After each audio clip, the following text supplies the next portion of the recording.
Connect Food agsi na nga nekk sa bërëbu liggéeyukaay sa kër wala foo mënti nekk téléchargel application Connect Food commandé ci restaurant bu la neex waaw lu ëpp 50 restaurants yu gën a mag biir Dakar ñoo nekk ci application Connect Food daal boo bëggee sa restaurant di gën a fës wala nga bëgg a commandé 24 heures sur 24 7 jours sur 7 Connect Food mooy bu baax bi ku bëgg ay leeral téléchargel Connect Food Play Store wala App Store wala nga woote ci 77 821 08 27 wala 33 843 29 73. Journal bi nee na sénégalais yi bëgguñu fromage wu Aminata Mbengue Ndiaye mii de journal bee ko wax nee nañ bëgguñu fromage am ci crise société de transport Dakar Dem Dikk ak directeur général am 24 mois d'injustice xam nga jot nañu fii donc n'est-ce pas ci seen syndicat bi la bokk Pa Assane ci ñu doon waxtaanee ci wàllum li nga xamante ne moom mooy Dakar Dem Dikk bi yeneen yu ni mel voilà donc l'évidence ci la xëy tey waxaale itam ci 6 plans Orsec yi nga xamante ne déclenché nañ ko ci atum 2012 ba léegi Déthié Fall dafay fustiger li nga xamante ne moom mooy gestion des inondations bi nga xam ne état bi moom moo ko yor di ko gérer ngeen baal ma. alors l'exclusif ñëw ci bataille législative ca Thiès journal ba nee na naufrage collectif la ko tuddee Idi capitaine du bateau pavillon Benno Bokk Yaakaar mu ne dafa couler ànd ak ay membres équipage am yépp bu dee bateau kon mën ngaa jàpp ne bateau ba suux na. Birahim Diaw analyste politique mu ne Thiès xam nga lu mu manqué Pa Assane yow ak sa gosaas ay leader charismatique en même temps yoo xam ne dañoo ouvert ba pare teg ci accessible. tëju rek dañuy tëju rek. waaw te ñii ñëpp ne fa ñii ñu rangale. ñii ñëpp ña nga fa de Idi Asek Abdou Mbow rek un Tine pas Auguste du tout un Yankoba Diaye Tar Malick Mbaye pas Maodo chez lui Talla de li la nii Charib de Ancilia xawma un dia à l'étoffe mal cirée un ñan allemand politiquement inefficace le doux l'ail de l'arène politique Thiès qu'est-ce qu'il y a ñii ñëpp ña nga fa te Thiès dafa manqué ay leader charismatique journal bi nee na te en même temps non seulement loolu sax waaye yu ouvert ak yu accessible sax yow sax waaye su nañ charismatique bi waaye nga ubbeeku itam am na ci solo leader bu ubbeekul moom nu la askan dee wax soxlaam l'observateur ñëw ci élection au bureau bii xam ngeen ne assemblée fu mu nekk nii ñu ne blocage inévitable loolu la journal bi wax naka la mode de calcul bi pour répartition moom du bureau de l'Assemblée nationale bi naka lay compliquer li nga xamante ne moom mooy compliquer li nga xam ne moom mooy fonctionnement bi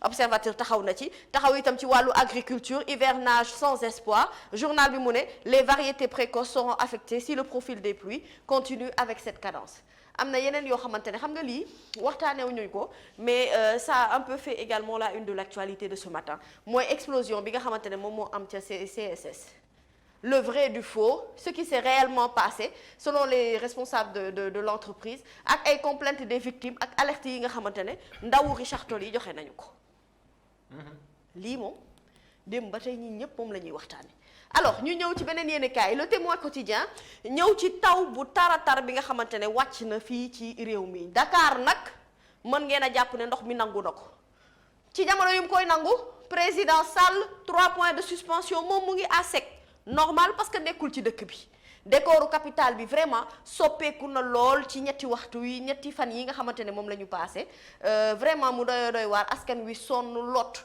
dee tàyyi ci li nga xamante ne moom moo jëm ci wàllu inondation yi Walf Quotidien ñëw ci Macky le pétrole le gaz waaye itam 3e mandat journal bi nee na liaison yi dañoo suspecte Alioune Tine d'Africa Jacom Center mu ni dafay expliquer lien yi ci am ci journalu Walfadjri xam naa faaw nga ubbi page 3 bu quotidien Walf bi tey pour nga mën a am détails yi ci am yépp ci biir ñu ñëw ci beneen yéenekaay Alerte Quotidien commune mu Ngoundiane mooy li Pa Assane doon waxtaanee tey ci suba mu ne lépp ci présence su 66 camions yi nga xamante ne dañoo fees dell ak nitrate d'ammonium li ngeen doon waxtaanee soosé saago saa sak napp tey ci suba gi journal Alerte Quotidien daf ci dellu si kii itam mooy Awa Dieye lu mu wax fële ci stationnement bi fële. alors dafa ne dañ ko stationné depuis dimanche ci kanamu benn mu ngi ko teg ci wetu benn station d'essence ndaw ñi nag ñoo arrêté marche bi vers ci destination bi nga xamante ne foofu la camion bi waroon am ci moom maanaam camion bi dafa waroon dem ci benn entrepôt de stockage voilà ndaw ñi daal di koy arrêté en partance pour la Guinée dafa waroon def escale bu 46 jours ca Ngoundiane camion yi dañ leen a sommé ne leen nañu quitter les lieux au plus tard suba mercredi 7 septembre du mooy suba. waaw kay maire bi nag nee na il n'a jamais été informé kenn yëgalu ko woon ci présence su camion yi ca Ngoundiane moom yëgul tinu lii nag kaa la. 46 jours escale moom sëñ bi. waa ci réew moo xamante ne yow maire ba yëgul sax ne yow camion ba dafa war a wàcc foofu. gën te yomb nga dem ba ci frontière bi comme Guinée lañ jëm du lañ loolu la ñu wax. duñ dem ba frontière bi taxaw ba ñu dugg leen ngeen dugg. caaga waaw loolu gën te yomb. lu ngeen di wax yéen ndànd la. ndànd fay ndànd fay ba. buñ dem ba ca ndànd fay ga ca frontière ba taxaw fa. buñ leen dugg leen ñu dugg jàmbur teg ko fa naan escale station d'essence ah léegi 46 jours yii léegi mairie bi moom wax na dëgg le maire doit être informé. wax na dëgg waaw maire bi xanaa moom it du circuler ci dëkk bi pour gis loolu. ay yow ci ca fa mu taxaw. waaw moom mi ko yëgul xam nga maire bi ko yëgul tamit ku war a escale de 46 jours yëgoo ko. waaw loolu du cas. moom tamit xanaa ay service am. balaa ñuy ñëw balaa camion yi di ñëw il doit recevoir l'information. mbaa bokkul ci mairie dëkk. parce que waruñu taxaw n'importe où camion yi nit raat dama ñoom sëñ bi du lu ba pare ñu dendale ko station d'essence. ñaari catastrophe yu ñu dendale la. attention. yàlla nañu yàlla wallu.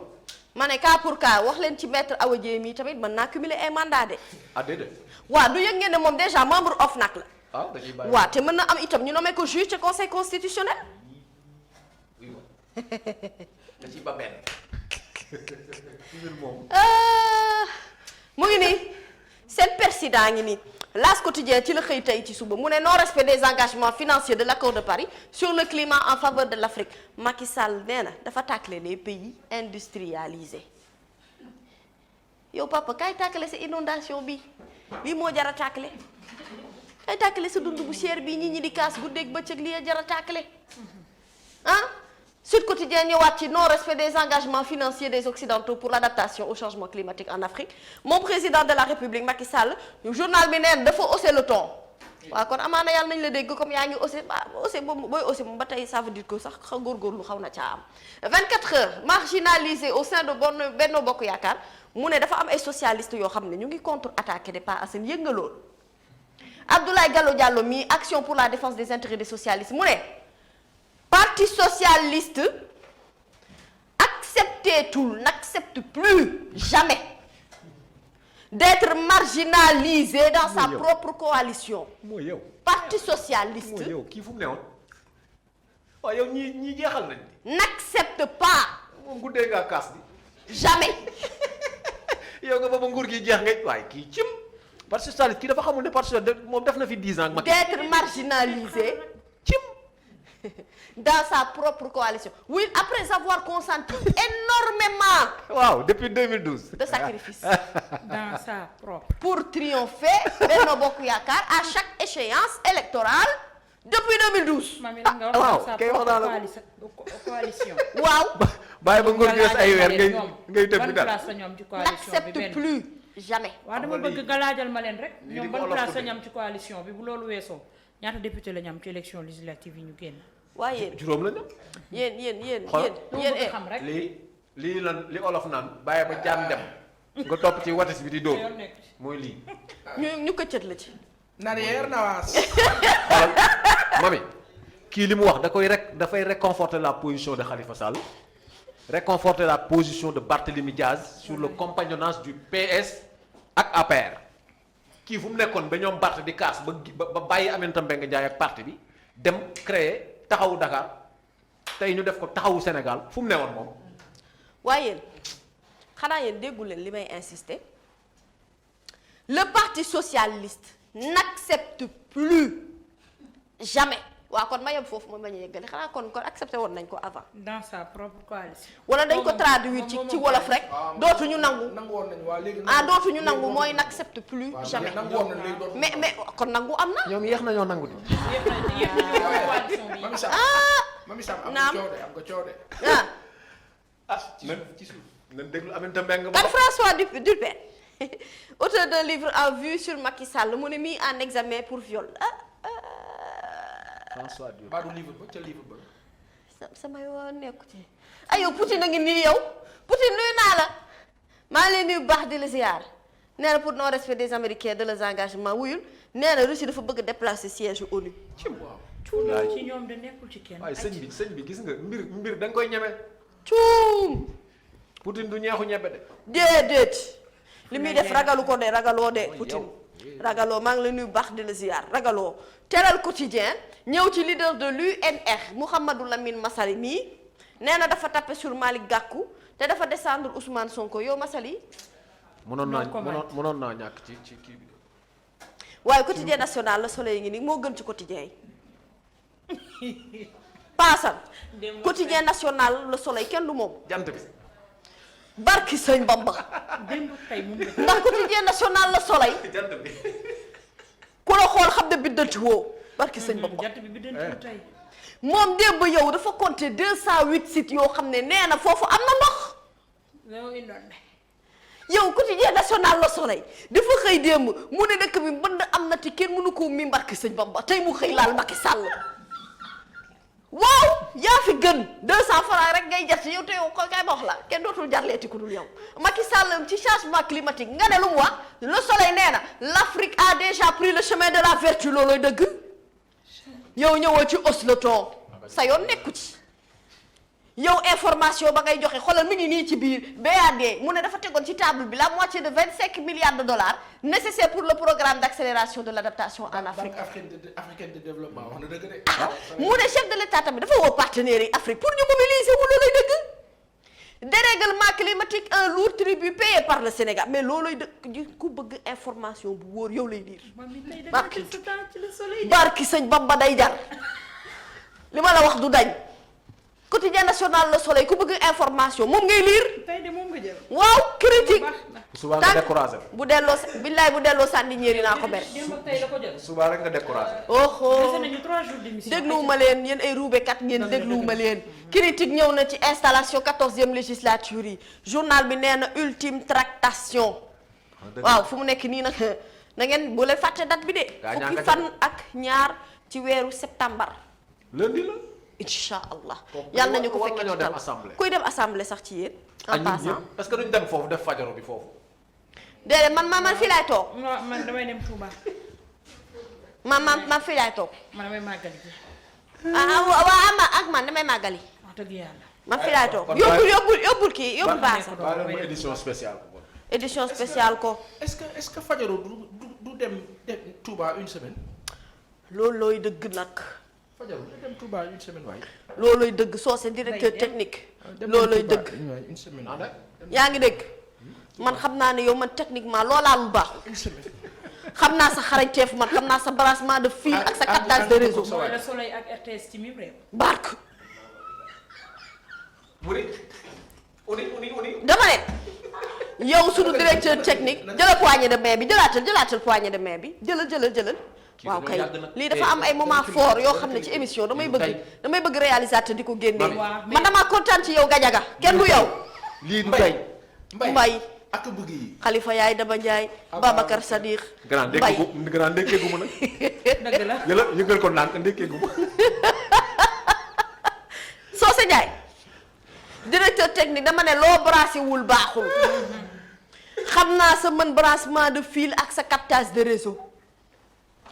barki sëñ Bamba yaakaaruñu kenn ci yow na ci màggal gi ku dul yow. gérer ñu techniquement conditions yi ñu teel a dem Touba incha allah. duma la ko nëbb kii mooy Le Soleil ak la RTS. réew mi quotidien ñëw ci déclaration de patrimoine journal bi nee na liste des personnalités yi nga xamante ne nee nañ du ñu génnee seen ay fortune. mbir la. li ngeen am ngeen ne yéen du ngeen ko wane. te yor ay deniers publics. OFNAC de recensé na 459 hors la loi waaye déglu leen ma yéen. 459. may leen ma ma ñëw. ñeenti téeméer. waaw nee na 459 hors la loi moom la OFNAC recensé. journal bi nee na may ma ñëw 788 déclarations de patrimoine reçues sur 1247 assujettis. yeewaay Samba. ma ñëw. le cas Mamadou Badio Camara Ismaël Madior Fall et l'ex-Roma CMGA Mamadou Sow. chef d'état-major. waaw mais Mamadou Badio. waa làkk gi moom fu ngeen ko teg. ci kaawam taxul woon fii Nafi Ngom Keïta tëboon fàtte xaju fi de. non moom doon na moom xam nga loi bi daf ne. bu fekkee deniers publics yi nga gérer dafa. ëpp 1 milliard dafa mat milliard ak lu topp. da nga war a def déclaration. Mamadou Badio Camara li ñu waxoon. waa léegi lu tax ñoom ñu bañ a déclarer. moom mii la mu waxoon rek laay nettali mu ne budget ba mu yoroon moom li nga xam ne moo nekkoon ci prérogative am 700 millions la toll li ci des lépp ministre des finances moo koy gérer loolu la waxoon ndax la mu wax moo am wala déet nag. te bañ ca weesoo. xaw ma ci tous. Nafi Ngom Keïta mi ne ko woon mu déclaré dafa tëboon. ministère dëgg la. waaye 400 ñaata nga wax 459. hors la loi. maanaam y' a 459 personnes qui gèrent nos deniers publics et qui refusent de faire leur déclaration de patrimoine. waaye lii ma neex ngaa la lii ma neex hors la loi bi 459. waaye réew mi nag dafa neex nag. Sénégal léegi ñooñu da ngeen yaakaar ne ñoo def dara. non comprendre de. waaw fële la. ku leen fa teg. waaw kay. ba pare bàyyi problème bi leen kan la? kon lu ngeen foog du lool. kan problème bi kan la kon. laaj naa la ko. Assane mënu bàyyi sa yow réew mi bi ñu demee ba am statut hors de la loi loolu hors la loi loolu dafa neex hors la loi statut 459. loolu 459 yooyu taxaw dafa am ku ñu yeb nag soit ñun lañu yeb wala président bi lañu yeb ñun wala président bi kenn lañ ci yeb ñoom faalewu ñu sax. man de seen milliards yi mënoon ngeen ma cee alberne rek ma yokk sama bëñuy gàtt yi. waaw kay bàyyi waaw kay bàyyi sama bëñu tikkoo yi. ok. buñ ma ci àlloon tuuti rek ba bu mu bëri kenn awul. ma yokk sama ñu tuddee ay milliards rek sa yaram yëngu. le quotidien Kédougou affaire Mami Doura Diallo bii waxtaane nañ ko démb Pa Assane juge bi nag fièvre bi la wàccee ba ci suuf juge nee na bëggul coow nañ wàccee lépp ci suuf ñetti agent yi dañ leen a placé sous contrôle judiciaire ordre des médecins nag dafa bëgg renforcement wu tribunal des pairs yëf yi daal vraiment nañu ko seddal daal di wut gëstu ci enquête bi xool Macky Sall laas yow ñëwoo woon sànq lan la lu ma la def Mami Sall. ñëwoon na. ñëwal Mami Sall. ah waay nawaas waay Mami ci sama kaay ma jox la beneen. waa jox ma ma rek yëg ngeen ne dafa am benn kilifa bu nekk ci biir réew mi buy tabax immeuble 6 milliards. ngeen ni. nga ne Socé Ndiaye mën na ma rey paasan la wax nga ne non paasan na man bugguma yi wuy na waas. paasan man bugguma yi de nekk ci mu bëgg yow. na mu toog Mami Samb. Mariam. 6 milliards ci Sénégal gi am na kilifa buy tabax immeuble 6 milliards ci réew mi. aya oui waaw kër yi moom anam. sama kooku sax est-ce que bokkul ci 459 yi bañ a dafa mel ni ci la bokk yi bañ a wax seen. waaw mais xam nga nag OFNAC lu ñu waroon def Mami. liste boobu dañ ko waroon publier. aha Sénégalais yi xam ku def ak ku deful. kay jaay dañ ko war a siiwal. jigéen ñaa ngi à l'offensive te 14e législature bi seen joxante loxo bi mu may commencé énervé enquête quotidien moo ko xëy tey mu leer. kontaan ni. damay bàyyi de non bul bàyyi dañoo ne fu neex nag maa ngi moom. am naa beneen sax. seen billahi du ma la ko may yow du ma la ko may yow waaw te boo naan pib yow ngay jóge plateau barki sëñ Bamba daw ma ci dara non nañu ko yaa ngi dégg réew mi quotidien bés bi le jour ayca nañ ci ñëw reportage ca point E journal ba dem na fa dem na itam Almadi 1 dem Almadi 2 journal bi nee na quartier yi nga xamante ne moom la ñuy woowee les quartiers UP résidents dupe nañ ndeysaan loolu neex na. ñoom quartier UP yi résidents yi dañ leen a dupe rim bi neex na. inondation cadre de vie infrastructure dégradée de point E à point O yee waay Samba. Almadi 2 espoir ya dégg nga loolu point 1 ña ngay tàmm. point 2. waaw bés bi le jour yéen tey da ngeen di inspiré di nu mu demee nii quartier UP résident dupe tout nuance Vox Populi ñëw ci Abdou Sané mi nga xam ne dafa préciser le sens des intentions mu ne prêter à l'intercoalition moom nee na juróomi président de groupe yépp yi nga xamante ne Yewwi ak Wallu ñoom dinañ ko mettre en place nee na ils sont d'office membres du bureau waaw. et de la conférence des présidents loolu la loi bi wax. kon nag na nga jàpp ne boo déséquilibre am na fa. boo jiitee groupe parlementaire tu es membre d'office de la conférence des présidents dans l'Assemblée.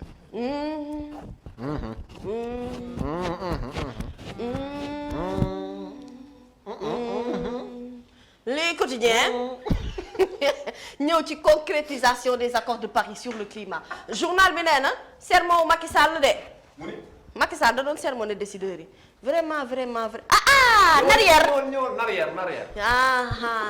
coow laa ngi paasan asom nga ni mais asom moom. prix à la consommation wala may bàyyi la nga ñëw. demal. mu ne toute hausse indue sera sévèrement sanctionnée. ban dee ba pare. mais moom temps yi li ma koy gis ci yenn cas yi dafa bari. yëpp ñu rek la def yëpp ñu. dafa bari ah. Nawas. acca tribune ñëw ci boulimie foncière des affairistes et du régime journal bi nee na bu ñu weesoo hôpital Aristide Le Dantec nee na benn partie université bi sax danañ ko de. wax na fi lu yëgoon ngeen li. ah yow aw waxoon nañu la fi ne la bu nu paree Dantec nu ngay xalaat hôpital nu ngay xalaat université mais université sanu xarit ba Habib Ndaw kilifa ba daf ñu doon wax ne c'est serait estimé par exemple tey si on devait déménager voilà l'université ce serait estimé à 3000 milliards. dégg nga la wax ba maanaam toxal université bi espace ba ñu jaayee ko à 3000 milliards. waaw kan moo la jënd loolu ñan ñoo la jënd loolu ñooñu fan la ñu jógee ak ñan la ñu. lan moo tax ñu koy jaay. réew. état du jaay suuf état du jaay suuf état day able suuf nga liggéey delloo ko mu jox ko ñi moom dëkk bi état du jaay suuf. musiba la. ci nguur bi la ñuy gis foncier boo xam ni man lii dama xamut lan la. danger bi grand. bul fàtte lycée Lamine Gueye. danger bi ba ngeen jaay université bi rek. bul fàtte lycée Lamine Gueye. lycée Lamine Gueye. hôpital principal. noonu la ñu ko waxee. ni ci yoon bi la ñu nekk. danger bi mooy des na tuuti ci réew mi loo fi laal ñu ne la ay étranger ko moom. fii maanaam yow mi fi dëkk da ngay dem sax ba am problème foo dëkk. déggoo ma de. yow est-ce que doo laajte ba xam ne yow étranger moom la yow soo se boo demee yow da ngay gosaas lu ni yow étranger la. boo demee sax de. damay wax rek. boo moytuwul lycée da ngay coow yëpp de. pour nga boo calmer demee sa am na bonheur.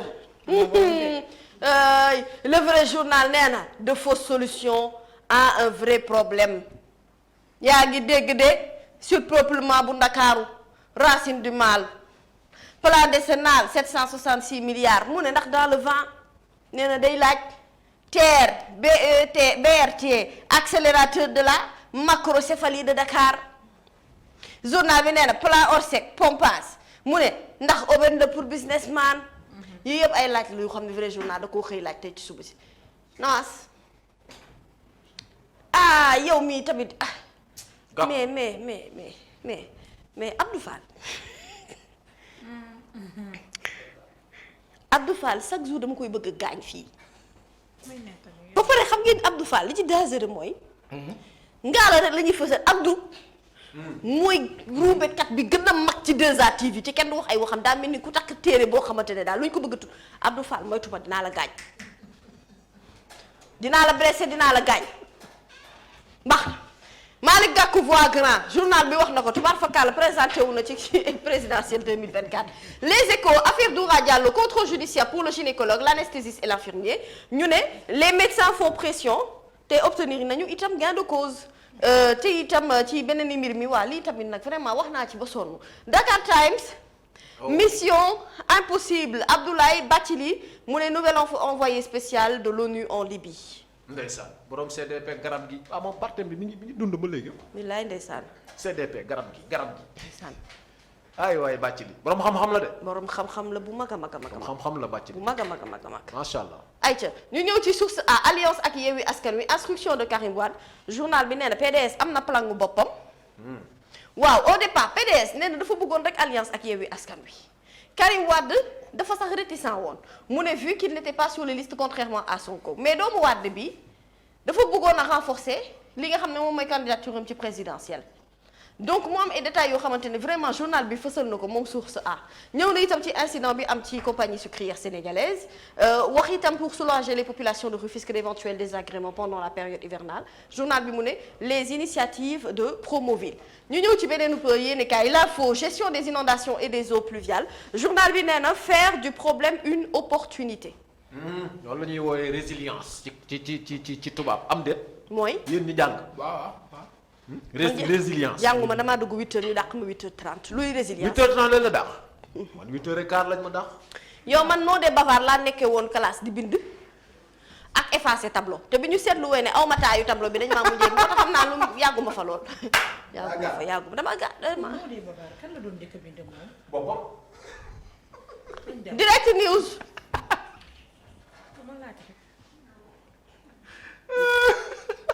paase yow lu tax yi doo jël sama défense am. boni. Direct News ñëw ci gestion du Sénégal post-législative. demal. gouvernement bu ñu ubbil opposition bi. loolu la Macky Sall la war a def. ban opposition. ban opposition. ok Sonko de moom bu ko kenn xalaat moom ku ko xalaat dina la tey ci gàngu gu lem moom. conjoncture économique libération mu ne flambée des prix mu ne dafa inquiétante. maanaam ci wolof njaayam lan nu ko waxeeti sax. yokku njëkk li yokku njëg yi dafa yóbbu fitu nit ñi. fitu nit ñi ok. aw a dégg tubaab aw. ñëwal stade alhamdulilah sport bi jeex na comme ça sama mën a dem. stade mu ni choc ci diggante PSG ak Juve mu ni Real day dem ca Glasgow. Juventus bi yaa ngi dégg Koulibaly et Mendy mu ne dañoo ubbi baal bi l'inarrêtable Boulaye Dia devient tueur macha allah laaw la ca. dafa dugalal. macha allah mel ni de en tout cas de na nga jàpp ne fu mu nekk nii daal Boulaye mu ngi dox de mu ngi dox wel ñëwal ci Rewmi Sport nouveau coup de tonnerre journal bi nee na Bamba dafay défier Longoria te refusé na itam offre Bamba Dieng. waaye Marseille léegi dañ ko interdire mu écarter. Dieng. loolu mooy coup de tonnerre bi nag. loolu mooy Dieng Bamba dafa war a football. loolu moo la dëgg. looluy dëgg prime de qualification ci CAN bi mu ne chaque Lion dina empocher 3 millions de francs CFA. waaw ça fait 11 ans qualifié wu ñu. waaw CHAN bi. sincèrement c'est reprise de la Ligue des Champions Mané Koulibaly Mendy mu ne suba la ñuy tàmbali. bu ko kenn wutee suba bi est-ce que du tey mardi tey la. tey la waaw. ayca le Tapha Tine Bombardier sama mbër bi B52 dafa lancé nee na le plan prendre ma revanche. B50. waaw B50 mu kan lay jëlee revanche sax kan. B yow daanoo ñëpp. non Tapha Tine moo bëgg a jël revanche. le B52 lance le plan prendre ma revanche. Tapha Tine moo ko daanoon par kii non. waaw da ko daan. par kii abandon xam nga genre. léegi ci Dinamo Zagreb bi Chelsea tey la ci mardi bi à 16h45 mooy li nga doon wax sànq Mendy ak Koulibaly mu ne là c'est un pour se relever Paris Saint-Germain Juventus le premier choc tey nag xam naa amateur football yi daañu kontaan loolu ñëwal ma xool. ñoom na bu ko.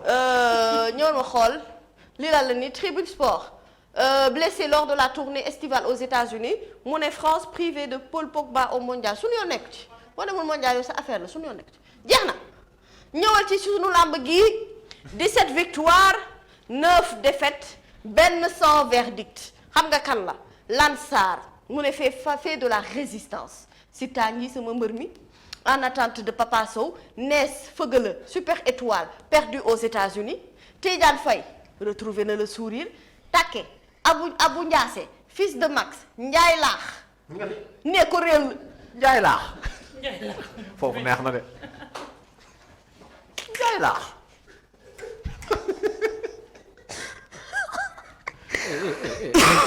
déggal mbay attaque ngóoram nu ngaa xàqataay. waaw yow Jérôme bay xaar. retaanu Jérôme la. waaye yéen Jérôme mi nii laa retaane. retaan bi nii ay Jérôme mi kat neex na. xam nga lu ci neex Njaay laax ne ko réer la moo ci teg dégg non moom itam doo dem. ne ko réer la ba ñëpp yëngu ndeysaan ñale wuunu bota njàlle ndeysaan yéen a ngi fàtte way Papa Ndiaye coppet boobu non man bëri lan moo tax yéen du ngeen ut ay tur yu simple vraiment ngeen di compliquer affaire yi nii. Connect Food agsi na nga nekk sa bërëbu liggéeyukaay sa kër wala foo mënti nekk téléchargel application Connect Food commandé ci restaurant bu la neex waaw lu ëpp 50 restaurants yu gën a mag biir Dakar ñoo nekk ci application Connect Food. Connect Food daal boo bëggee sa restaurant di gën a fës wala nga bëgg a commandé 24 heures sur 24 7 jours sur 7 Connect Food mooy bu baax bi ku bëgg ay leeral téléchargel Connect Food Play Store wala App Store wala nga woote ci 77 821 08 27 wala 33 843 29 73.